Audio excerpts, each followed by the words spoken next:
Orman olsa o tarafa gider mi? Tam rüzgar o tarafa geliyor. Rüzgar o tarafa geliyor. Köy tehlikeye girer bir de. Köyü yakardı. Kuzeyden esse öbür tarafta. Hayvan telefi var mı?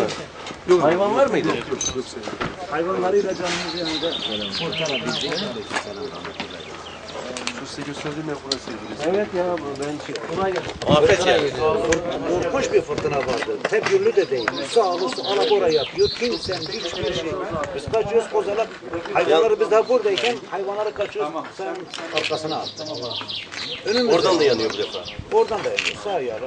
Biz artık canımızı kurtarınca etler, hayvan, Onlara bakmadınız abi. hepsi geride bıraktık. Hiç kimsenin bizi bir şey görmedi. Zar zor canımızı kurtardık.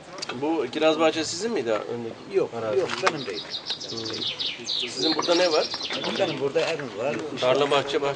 Yok, ben tarla bahçemlerim. Füzine var, soba var, füzine var. Var. Burası böyle saraya gibiydi. Mağaranın altında ne varsa gitmiş. Hepsi motorlar. Ahşap olunca zaten hemen geliyor. Ya kobak gidiyor. Bir kobak 1 kilometre yere atıyor. Ateş daha yukarıdayken biz burada kendi canımızla uğraştık. Kaçal diye uğraşırken ateş yukarıda baktık evin yanı tutuşmaya başladı. Oradan oraya atmış. Düşünebiliyor musunuz? Yani 2 araya anında aldı. Kaçış şansı yok. Duman öldürür zaten insan. Yanmanıza gerek yok.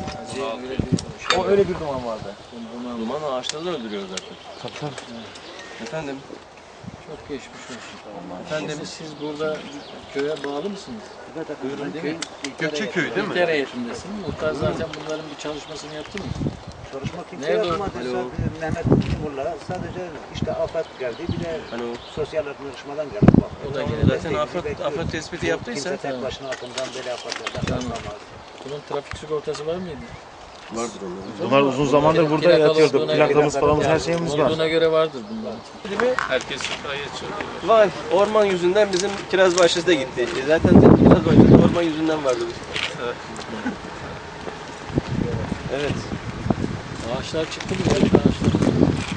Yanık ağaçlar. Arkadaşlar, Size göre ne Zemin çıktı? de bak düştüyse sanayide kullanılacak. Palet kullanarak bazı değil mi? Kullanılacak. En azından evet, sunta, fabrikalar. Yani hep şükür olsun bir şey kalmayacak.